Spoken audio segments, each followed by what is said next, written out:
What's up, everybody? My name's Caesar Reddington. I'm the king of the 715, and this is Famous and Friends. Oh, baby, he sounded professional as fuck. How you doing, my brother? Take 73. How you doing today? I'm surviving. Every day, man. You want me to look at the camera or look at you? That's why I stand right behind the camera now, because one of the past interviews, they would look into the side, and he just kept looking, and it looked a little weird. So, yeah, you can look at either way. That's why. I'm going to look at the camera. You're looking at both pretty much. Better look at what's up, everybody. There you go, talk your shit. My boy all Dapper Dan right now, you know what I'm saying? So, off top, where you from? 715 all day, every day, till I die. So, for people who don't know where that is, break it down for them. So, area code 715, basically go to Green Bay, go a little bit up north, and then draw a line all the way across Wisconsin, and the whole top half is the 715. I'm from the east side. I got my buddy Jake Lacoste, it's pretty much the same as me over on the west side, and we just rock the shit out of the 715. So what's it like out there? For people who never even drove out there before, what is it like growing up and being out there? It's a nice place. It's just like every other place. You got some messed up areas. It's not like quite like the city where there's like whole areas. It's just be like a few neighborhoods that are messed up, and that's what it is, but just on a smaller scale. But I don't know. It's a nice place, good school, find trouble if you look for trouble. If you don't look for trouble, you'll be alright. I feel like in Wisconsin, if you don't look for trouble, you still might get some trouble no matter where you're at. Yeah. Well, it depends. It for sure depends on who you are, though. Yeah, who you are, and you gotta actually be aware of where you're at. Because there's, like, it's a whole different way of moving and operating day-to-day basis up there. Like, if you go up there from the city and live like you do down in the city, no one's gonna like you. No, that's like, but if I were to come to the city and that's how I act up there, bro, I'm gonna get my ass beat 6 out of 7 days of the week. Yeah, it is like a whole different way of life. Yeah.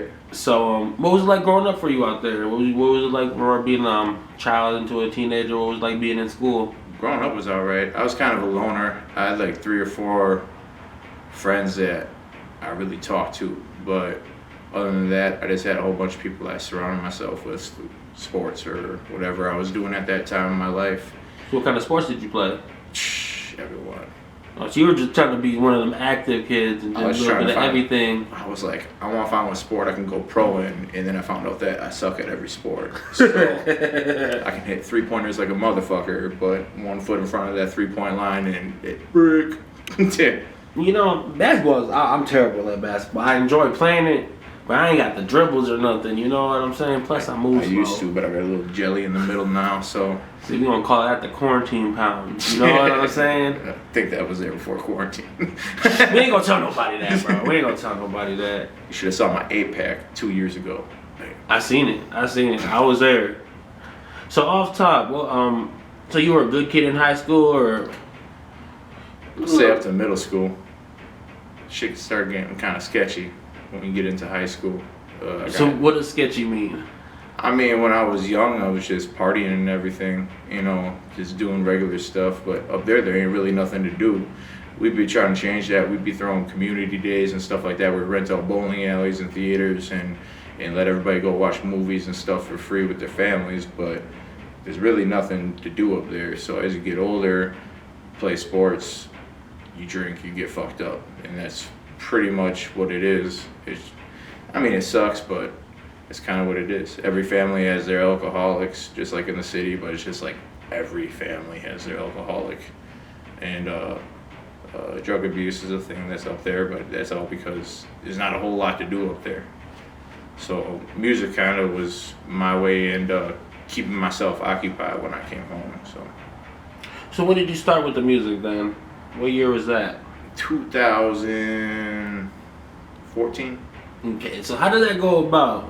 So what made you start writing, rapping, and recording? Well, I was in like school. I was good at English. I would do poetry, and it was dope. And then I took my path that I took down my life, and I ended up getting locked up. And that was kind of how I dealt with shit. I just wrote poetry, and then one of my cellies saw one of my notebooks and he was like, "Bro, you rap?" I'm like, "Nah, I'm white." And he was Country like, and he was just like, "Bro, this is rap. You just gotta do it to a rhythm." And then we sat there for about 6 months because I couldn't catch a fucking snare for the life of me. White people have no rhythm. That's not a lie. And I started catching the snare, and then I started writing raps, and I mean, they were beginner stuff that people usually write when they're in their teens, like 14, 15, stuff like that. But I had 3.5 years of practice after that because I was just sitting in a cell anyway, so it really didn't matter. 3.5 years is heavy. I mean, it's kind of this and that. While you're doing it, it feels like forever. But as the time goes by, it's just, oh fuck, that was 2 years? That didn't even feel like 2 years. And you're like, shit, I got 1.5 years to go. Like that 2 years behind you feels like nothing, but that 1.5 years was like just dragging and dragging and dragging. So what did you end up going in for? I got locked up for armed robbery in 2010. It was just a botched robbery that went bad, and they ended up picking up my co-defendant, and he did the nice thing of sharing his little free stay at the Hotel Wisconsin with me. So That's a really pleasant way to word that. Yeah. That he tattled on you. Yeah. But you know what I mean?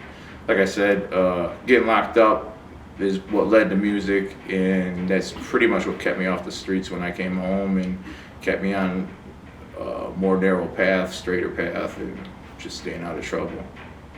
So what are your influences of music? Like, who influences what my music sounds like? Yeah, like the style, like what you write about. Where does that all come from? Who inspired you to do it? That's weird because people say my music sounds different, and I tell them it's mostly because I grew up on rock and country. Because I didn't even know who Tupac was till after he died. Like, as sad as that is, I didn't know who he was after he died, and I was born before he died. But Hold on, how old are you? yeah, I'm 30. Yeah, but we were babies when Tupac was around, though. You gotta think. But I remember people saying it, and I'm just like, I have no clue. Yeah. I was gonna say, you said that like you were fucking old as shit. I was in school, but you know, so the way I write songs is more of a country or a rock style. It's not necessarily a rap style, but it's obviously falls on pattern and rhythm and everything, and we put it to beats because I can't sing worth a fuck, so I can't be in country or rock. What's up, Mom? I'm a rapper. But that's cool though, you know what I'm saying? It's a little oversaturated nowadays. Yeah. But I feel when you got a good sound and you got some talent behind you, it's easy to separate. Oh yeah. It's definitely, even when I do shows with guys like Mike Jones and Twista and all them guys, my music is nothing like theirs. But my set is one of the sets that stands out because it doesn't sound like anybody else. It doesn't sound like Mike, doesn't sound like Twista, it doesn't sound like Tech, doesn't sound like I don't know who's everybody else trying to sound like right now. J. Cole, they don't sound like Kendrick, you know. Or even like, I guess like a lot of modern people who are coming up make a lot of more trap music, and it's for sure way different than that. Yeah. I mean, there's drill and all that stuff. Yeah.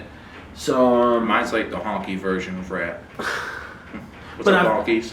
But I feel like that's good being in a smaller lane almost. Do you feel like you'd be like a bigger fish in a smaller lane almost? Oh yeah. And that benefits you? Yeah, most definitely. Yeah. Because when people want to hear a song about a certain thing or a song with a certain sound, they're going to go to that. And if nobody else sounds like that but 3 artists, guess who's on their playlist like 17 times? This guy. So when do you feel like that country sound is going to go more mainstream? Oh, they've been trying.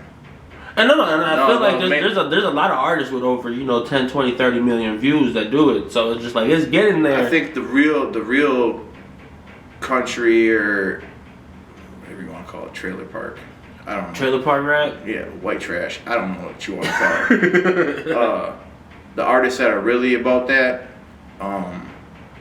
will never be considered mainstream, and that's why their followings are so big. They just won't cross over into that realm of the industry because it's not them. See, I feel like when you do cross over when you're a smaller artist, it's not on purpose.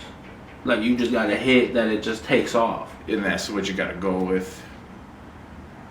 If your numbers on your other songs don't go up, you know what I'm saying. If you have a song that doesn't sound like any of your other music, okay, that's the one that hits, other people, the numbers on your other songs aren't going to go up that drastically because they're just looking for that sound that they heard on their first song.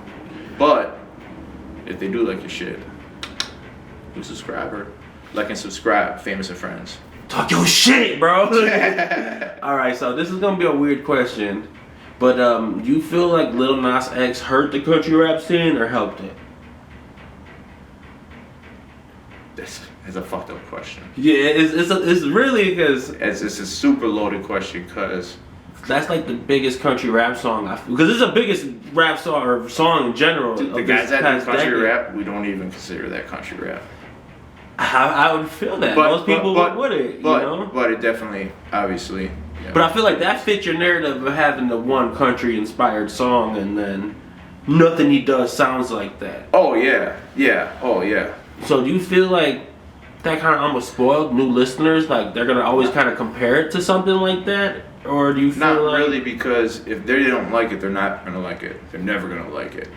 But that him doing that song drew more eyes. So, you know what I mean? They clicked that. They're like, what's up with this country act? Then the guys who never even heard of Upchurch or Jelly or Struggle or Big Buzz or anybody like that will go look them up because they're like, who's the top country rap artist? And they'll see Struggle, Jelly, Upchurch, who kicked the door wide open for country rap, got Big Buzz and all them guys. And they're like, oh, you know what? This stuff's not that bad, you know? But you got to have a sound for it. You got to have an ear for it. If you don't like rock music or country music, probably shouldn't listen to country rap. It's not. I don't disagree with that because I hate rock music and I hate country. But there's some country rap where it's like, is it country rap or is it country rap artist doing? Like I can listen to Jelly Roll and shit like that. Yeah, Jelly Roll's I can do monster, shit like that. You know, I can't go too country into it. But like certain artists like that, it's like they're dope. Whereas the guys like where I'm from, you probably wouldn't like Upchurch, but where I'm from, he's like the man. Like I don't like Yellow Wolf. Oh, then you won't like Upchurch. You know. But Yellow Wolf's a beast too. Yeah, you know what I'm saying? Crazy. Like I think you're actually one of the people who put me on to how big he was still. Oh yeah. And how big he, because I know I first heard him when he did that Pop the Trunk shit, and I thought that shit was awful. That kind of broke him into the rap scene because all of his music is mostly country rap or rock rap. So when he did that, people looked at his other things and other songs, and that's just how it rolled. Like that helped him, and I thought it was a dope song. So must be a white person thing. I don't know. No, you know, it wasn't for everybody, you know what I'm saying? But it had a lot of views on his video. It did push him to a place where he could eat off his music long term. Yeah, also when you watch the music video, that's kind of what it's like in some of the more rural areas of the 715. So when that song came out, everybody was like just replacing the word Alabama with Wisconsin, and you know, it's just what it was. All right, so in the past you were signed to Bubba Sparks. Right. And his label or his management? Label, yeah. I got a management contract with Bubba Sparks, and I can't say the name of the record label or get sued again. I just like saying that in all my interviews, just so if it comes across their thing, they're like, oh, he's still, man, I'm super petty. Suck my dick. You heard him. You fucking heard him. So is that something you would try to do again? Is get another deal, or is it better to stay independent, you feel? After seeing what I saw, bro, the only contract you should ever sign is a distribution. Fuck a record deal. We're already doing it on our own. If they want to sign us a record deal, that means that they like the quality of our music and everything. They just think that they can distribute us better. So just sign the distribution contract. Everything else, they give you all this money, and we're used to recording in studio buildings that we built ourselves, or just like living rooms or wherever you got it set up. You know what I mean? They give you all that money and then you just go do that anyways. It's just setting yourself up to spend money stupid and then be in debt. That's what it comes down to, in my opinion. I've seen it happen to a few people when I first got on with Bubba, and I was just like, ooh, man, I'm happy I got a management contract.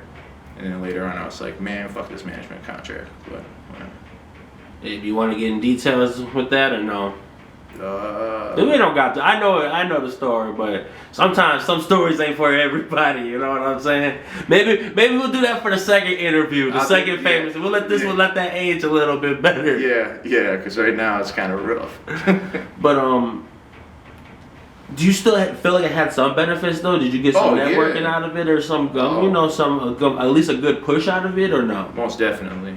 I ran into Wade B and Big Buzz when they were in the same camp as me, and them two are monsters now. But in the meantime, while we were going through this thing, we were getting to meet Jelly and Struggle and all these guys that were big. It was more of a country rap scene, so all those guys that are bigger, like Eminem's producers, engineers, everything like that. Party with them guys, and it was just, it gave me more reach, because then if I was at a party with Big Buzz, I take a picture of Big Buzz, tag him in it, Instagram, boom, it's up on his Instagram. Everybody's like, who the fuck is Caesar Reddington? Then they look me up, Sticks pops up, bam, and you know what I mean? I probably gained altogether social media, probably 3,000 to 4,000 followers with all my social media put together in that little span that I was with him before. Shit got real. That's what's up, though. At least you used it and then got what you needed out of it. Yeah, and that really wasn't like, at first when I went into the contract, I was like, this is it. Like, this is it. I'm gonna be the first one to kick the door open for us guys, and we'll be all right. And then as I saw what it really was, I was like, I'm gonna grab everything that I can before I dip the fuck out. And that was just what it was. Started grabbing phone numbers, started meeting people, shaking hands, rubbing elbows, all that stuff. And then when it was time for it to end, it ended abruptly. But sometimes it's like that, though. Sometimes that works out for the best. Right. So, what was it? Like a week ago, 2 weeks ago, we shot a video with Dilly Bars. Oh yeah. And you said they're going on tour soon. Yep. So, are you excited about that? Have you been on tour before? This is actually my first tour that I'm actually going on. Like, I've done spans where back before COVID, me and Catalyst would always do shows like everywhere together. The one year we had 92 shows, and we never really had it like set as a tour, but we'd be doing like 3-4 shows a week, just whatever. But this is the first actual set tour that we have, or that I got invited onto. I'm gonna be going on tour with Universal recording artist Drew Lines. We're all over. Check the dates. Drew Lines at Instagram. Look him up. My bad. So I put you on the spot, So how many shows is it? 18 shows. 18 shows. 18 shows from March 6th to April 4th. That's pretty dope. Yeah, so it's gonna be fun. I'm going all over Denver, Seattle, Houston, Nashville, Chicago. We're gonna be all over the place. So basically travel the whole country in a month. Yeah, fuck yeah. So have you performed out of state before? Oh yeah. So what was some of your favorite places? Wisconsin. The shows be packed out there, which is probably more people at the shows than in the town, damn near. My favorite place to perform, Arna Saddle Saloon, 1719 Main Street, Marinette. They better plug through that. They better cut the damn check after this one. But out of state, the Apollo in Belvedere, Illinois. That's cool. I like that place. I actually opened up for a rock band at Alita's Way there. A promoter, Jake, put me on there just to try it out. It went really well, actually, but I've done 3 or 4 shows at the Apollo in Belvedere. It's always good. It's one of my shows with Struggle was there. That's dope. That was a sketchy show. Was it? You want to hear about it? Let's hear about it. So on my song Sticks, at the end of the hook, I have the line that screams, "And the Outlaws run this shit." I'm from Wisconsin. Wisconsin's black and white state, ran by the Outlaws. not even thinking that down in Belvedere we're only like 10 minutes away from Rockford, and Rockford has a chapter of Hell's Angels. So for those of you who don't know, it's not a good mix. So they're not friends. But so I'm down there getting ready to do the struggle show, and I'm all geek because I know everybody's gonna rock out with the sticks. I see a bunch of biker cuts come walking in, and I'm like, oh, it's gonna be a dope show now because bikers make everything better. It's a fact of life, whether you like it or not. Until they turned around and I seen Hell's Angels Rockford on the back, and I was like, oh no. This is not going to be their favorite song. They're not adding this to their Spotify list, huh? So then it got worse because then I'm on stage and I don't scream that till the very end of the hook, and I don't start the song out with the hook. So I get through the whole first verse, and this whole chapter of Angels is just rocking with me. And then I get to the hook, and they're like, fuck yeah. And then I get to the last line, and like literally half the crowd stopped moving. I was like, oh no. But I don't know. I just sit behind the merch table for the rest of the night. I mean, it gotta be weird though performing. I guess I don't want to say ops, but damn near though. Oh, and the weird part is I normally don't travel by myself. Like I got buddies that roll with me everywhere. But that was one night where it was me, my old lady, and then Catalyst and his old lady. I didn't have none of my biker people with me, so I was just like, oh man, this is fucked. Yeah, where were the? I think I was shooting a show with Ace on Marionette. And they Marinette. See, when you below Green Bay, you're gonna say it like that. There's no O. It don't gotta be a O. It don't have to be. It's Wisconsin. But I remember all them bikers were fighting out there and shit, causing havoc. Oh yeah, it's fun. They make everything better. I don't remember who they were fighting. I don't know.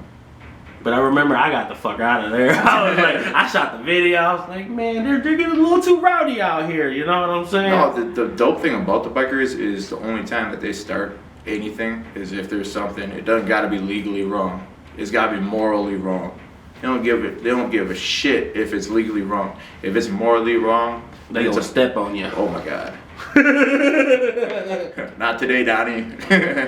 All right, so you was able to watch the Super Bowl? Oh yeah. So what you think about the halftime show? Some people loved it, some people hated it. Oh, I loved it. I think it was a big breakthrough, if you want to say it like that. Having someone like Dr. Dre, who they basically formed it around Dr. Dre, everybody that Dr. Dre had influenced.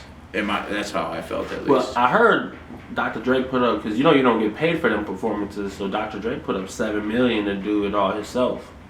Did he? Yeah. I'm assuming he had some people throw down with him, but right. He put down a big chunk of it. Snoop 50M, you want to go mill on this? Yeah. I guess I won't live like a madman for 2 days, whatever. You know but you think that's kind of crazy that they don't get paid for one of the biggest shows of the year every year? Yes and no. Because it's a big marketing scheme. I think that's what they benefit from it. A huge one, because you got to think about. And I was explaining this to one of the guys that I see every day today. Actually, I said, for people who don't watch football, they tuned in for that halftime show. That's all ratings that go up. Then they might stick around and watch the rest of the game, or people might have watched the first half of the game just to watch the halftime show and then clicked off. I actually know a lot of people who did that. Yeah, too. There's a lot of views that go up just from that. So it's like marketing 2 different events with just one event, and you get a whole spiel of people that wouldn't normally tune in. So that being said, if you watch football and you kind of like rap but you don't listen to it, or you remember, if you remember all the people that were up there, like Dre and M and Mary, and I know there's a few people who didn't know who Kendrick was. Which is fucking crazy to me, of all things. I mean, not by me, because I live with all white people, so it's just... To be honest with you, where the fuck is Iron Mountain? Iron Mountain? It's like an hour north of us. Okay, because there was some chick that lived out there, and then I seen the Michigan part, and I was like, yeah. Oh, yeah. Them country bumpkin motherfuckers. It's a good time. I'm not gonna say it's not a good time because y'all look like y'all have more fun than anybody. The few And we shows feed I've you been good to. every time you come up. That's true though. I mean, other rappers, please take notes. Please take fucking notes. Feed your boy. You know, keep your boy fat and heavy. I'm trying to hibernate soon. Looking at Summer's coming. so, you know, big sexy year round, bro. I'm taking notes from Lizzo. You know what I'm saying? But so what's up with this new music? When you got something new coming out? Me and Dilly Bars just finished up a small EP that's gonna be fitting up to put a drop date on it. Me and Stack Boys are gonna be working on a small EP put together. In between, we'll be dropping singles and stuff like that, music videos. Business for You, famous. Shout out to Stack Boy Banks. His interview's dropping soon. Oh yeah. Yeah, he came out and pulled up on your boy too. That's love, bro. Same way how you did. Y'all made that drive, bro, just to show love. I appreciate it. Some motherfuckers won't pull up the street. You know what I'm saying? Like dead ass. You That know. shit don't make sense. But then you can tell in the long run who's really gonna make it and who's not by the effort they put in. And y'all really I working. saw a really dope quote today that it was along them same lines, but it said anybody who's winning doesn't have time to stop and comment, hate, and shade. That's true. So if you're on your post, you post something, someone just drops by and says some shit that's off the wall, dude. Fuck them. That's literally the highlight of the day. Bro, why are they so irritated by what the fuck you're doing? And if it's someone that's on your friends list doing it, they'll take that motherfucker off. Because I guarantee you they're not going to share your shit. They're not going to like your shit. They ain't even going to read your shit. They're just waiting to talk shit. So why do you feel like people are like that? Because that's an everywhere thing, whether you're in the city, in the country. Yeah, I don't know. Do you think they're just mad because you're attempting to chase your dream and they're not? Or do you feel something deeper?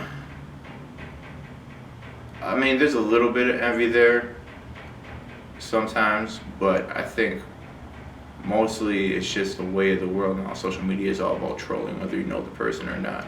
You don't even have nothing, even if it don't have nothing to do with music, if it's something about life, like, yo, I got the job. You say, where? Someone says, where? You're like, the BP on whatever. Someone's gonna hop on and talk shit. Why are they talking shit? Yeah, and one, they got no reason to talk shit. You got a job. Fuck up. Two, it doesn't matter how much money you make. It ain't affecting them. Fuck off. Three, it doesn't matter how much money they got because they ain't helping you, so they can fuck themselves. That's just the way of the world. The sooner you get to realize that you really gotta worry about you and the people that you surround yourself with, and not even worry about, man, I'm not gonna worry about one of the 5,000 people I got on Facebook talking shit to me that I haven't seen in 3.5 years. That last part, bro. Right. Talking You know what I shit. You know, there's no point to why even worry about that. It's stupid. There's a block button and delete button for all that shit. Oh, you got a little bit of shade. I think someone's hot over there. Go bring it over there. Get the fuck out of my way. You know what I mean? So I'm just soaking that in. That was pretty good, actually. Let me just think about that. All this stuff motivational, inspirational, dude. I break all that down. I had 3.5 years to think about life. that was a life changer, bro. It was just when you actually get to reflect on something for that long, because you get to a point where you're like, all right, I'm done reflecting, but then you have no other choice but to keep reflecting. That's where all that stuff comes from. Once you think you're done reflecting, you're not done. Even if you do it at the end of the day, what happened today, and then you think about the big things that your memory remembers, and you kind of throw everything else away. But if you sit there and think about it, you know what I mean? And I do this a lot at night time. Think about a situation that I remember. Why do I remember that situation? Did it get me mad? Did it get me happy? Who was involved? What did they do? All right, now that puts my understanding of our relationship different. If you did some side shit to make me look stupid so you can look cool in front of someone that we both just met for no reason, that makes my understanding of me and you different. Doesn't mean that I don't like you no more. Doesn't mean I don't fuck with you no more. We just got a different understanding between our level of relationship, friendship, whatever it is at that point. You gotta think deeper into everything, but not too deep, because then you get depressed, anxiety, attacks, all bad, freaking out. Don't do that.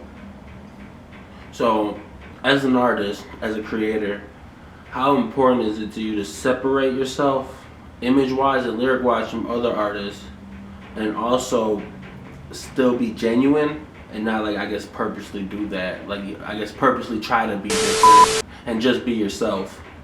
I don't really try. I just write about whatever. T.Y. gets pissed at me quite a bit. We'll be right into the song and I'll come up with a verse and like 3 bars into the verse, the whole topic of my verse changes. He's like, it's not even close to the topic. What the fuck is wrong? That is not it. You know what I mean? And I'll be like, all right, my bad. I'll just start writing. And it's just kind of whatever I'm feeling for the song, whatever I'm feeling at the moment. It's hard for me to write sad music if I'm happy. And it's hard for me to write happy music if I'm sad. I can't do that. It's just whatever mood I'm in, I'm going to find a beat, or T.Y. is going to make a beat that goes with that mood, because I know that that's the most effective type of song I'm going to make at that time. And I'm not here to make mediocre music. That's not what I do. You know, if I'm in a happy mood, give me some bounce trap, give me some whatever. And I'll hop on that, and it is what it is. If I'm having a fucked up situation back home, bro, give me some angry shit. Let's go. Give me some sad shit. I gotta talk about some shit. Not talking in general, but it's just like thoughts that I had. And the only reason I do that is because, one, I know that I'm not the only one that has those thoughts. But 2, it's nice to know, to let other people know that they're not alone. If they're feeling that type of way and I make a song about it, they hear it, they know that they're not the only one that feels like that. So it's something they can get through. But it's mostly just to help me get shit off my chest. I don't talk to a whole lot of people, so I just write vague, depressing, suicidal music about it. If you're sad, don't listen to my music. It's a warning, trigger warning right there. But I guess, is it important to keep your circle small, or is that just like you don't get along with a lot of people? I don't even try to keep my circle small. That goes back to the whole me reflecting at nighttime. When it comes to this music shit, there's only been like 3, maybe 4 people who, no matter what, how much I reflect on them, they're day one. They'll be there, they've been there, and they're here right now. Those are my guys. They don't switch up. It is what it is. We have a good understanding. Everybody else kind of just falls into a secondary place when it comes to music. Like, if I haven't had an experience where it shows me our basis level is different, then I'm not going to look at it different. But if I have only one experience and it shows me that you're kind of sketchy, dude, you're like automatically, I'm not even worried about you anymore. Like, you hit my inbox up, I might hit you back in a month. Because usually it takes a week to respond to people that I actually like, because yo ass don't be on Facebook for shit. I hate technology. What you gotta remember is, so when I got locked up, I had a flip phone. When I came home, I went into the store to get my new cell phone. There was one flip phone. My brother said he's not buying it. He's like, dude, you're not getting a flip phone. It's stupid. Why would you get a flip phone? My mom's like, you're not getting a flip phone. You're not doing it. And I was like, all right, whatever. Everything had transferred. So that whole jump in technology happened while I was staring at a brick wall. So, bro, I didn't know how to turn on TV when I came home.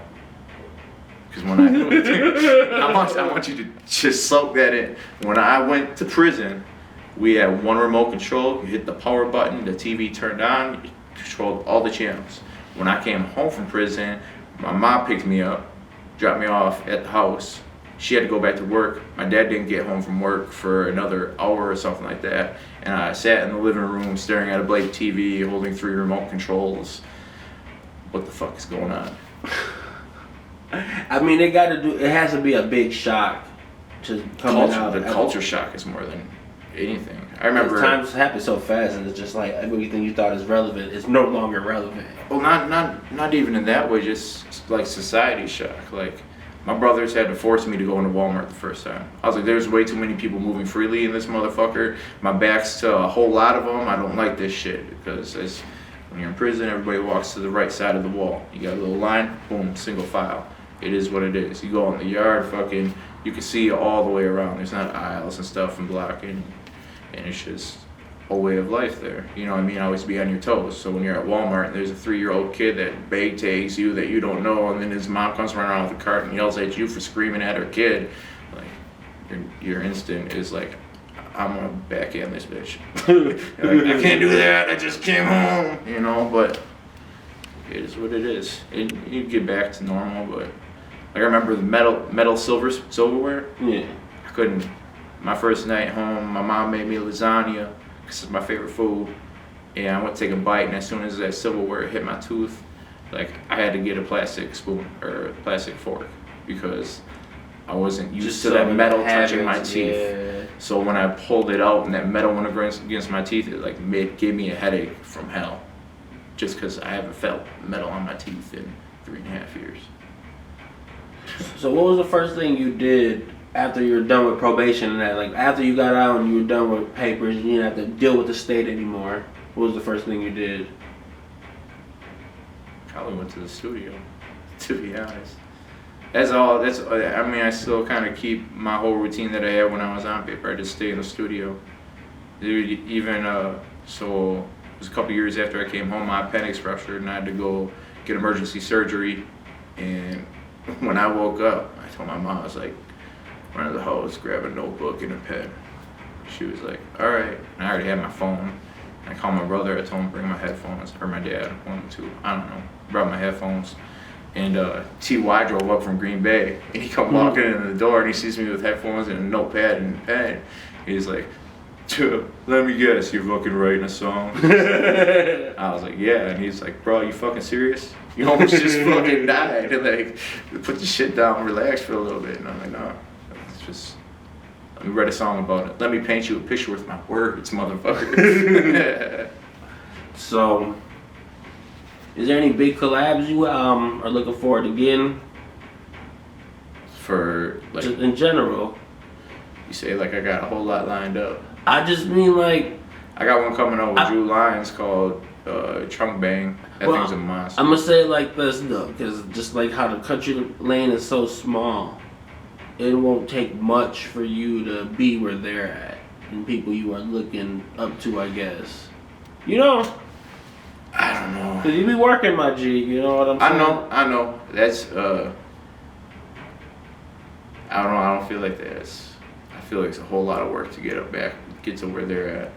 Oh no, most definitely though. Yeah. But I feel like you're for sure on your way though. Oh yeah, I feel it. You know, we've had game plan talks. We make monthly plans, 6-month plan, quarterly plan, year plan, and we check them out every time we get to that point, and we revamp them if we got to revamp them and shit. And I don't know, COVID kind of fucked everything up. Yeah, COVID did fuck a lot of things up with the show, and just a lot of people's money got slowed down. I know what's crazy, y'all? We don't even have COVID up by us no more. Like, shit don't exist.